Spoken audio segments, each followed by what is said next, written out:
नमस्कार. तर आज चाललेत आमच्या कुरवड्याचं चिकदळायचं चाललाय. तर इकडं आमचं बाबूराव बसलाय मशीनला, ते गहू टाकतोय त्याच्यात. तर इकडं बघा कसं चाललंय चिकदळायचं. तर इथं मी भांडी हे घेतलेत नाही का, तेल हे लावून, म्हणजे थोडंसं एकदम एकदम नॉर्मल टिपका टाकलाय तेलाचा, कारण हाताला चिकटत नाही. तर कसं चालत कुरवड्या. आणि इकडं पापड हे का, चकल्या पापड, इथं पलीकडे सांडगे वेपर्स वाळायला घातले. तर आणि घरात भरपूर बनवून ठेवलेले. तर इथून तुम्हाला काय माहिती दिसतंय का काय, पर दारापर्यंत टाकले, कारण घरात आम्ही जातच नाही परत. फॅन हे लावून ठेवले. तर आज लवकर आवरले, किती वाजले, 3:30 वाजले. तर चिक बघू चिकाला किती टाइम जातोय. मग टाइम राहिला तर वेपर्स घेणार आहे चिलायला.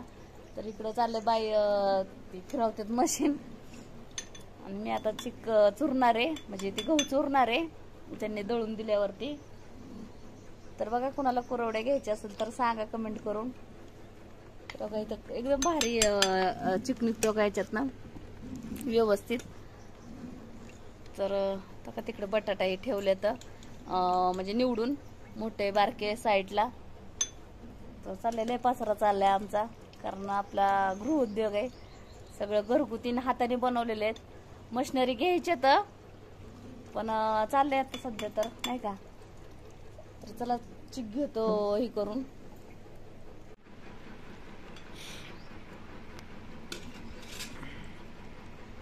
बाबू ताट फिरव की, असं थोडं थोडं फिरवायचं, म्हणजे करू करू फिरतं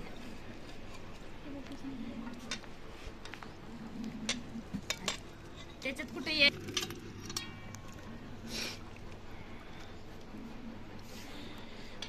चिकपणाचा पांढरा शुभ्रच पडणार आहे. पांढरा शुभ्र पाणी दिसते.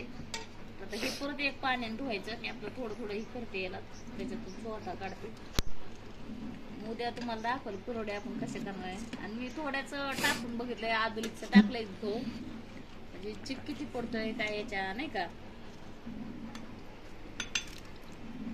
कसं होतंय काय त्याच्या हिशोबाने. आता पहिल्यांदाच केलेत ना, म्हणजे गेल्या वर्षी करत होतो, पण ह्या वर्षी हे काय म्हणतात त्याला, कुरवड्याचं आता स्टार्ट केले. ही पापडाचा जो चालूच आहे आपलं सांडगं. पण घरात दावरेश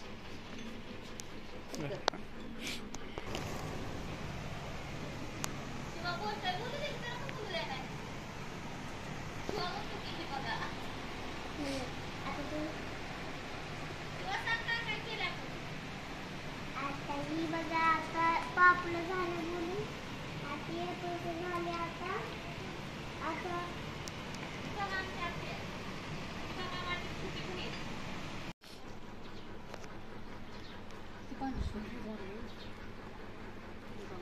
खाली बसली का काय, खाली बसायला लागली असं.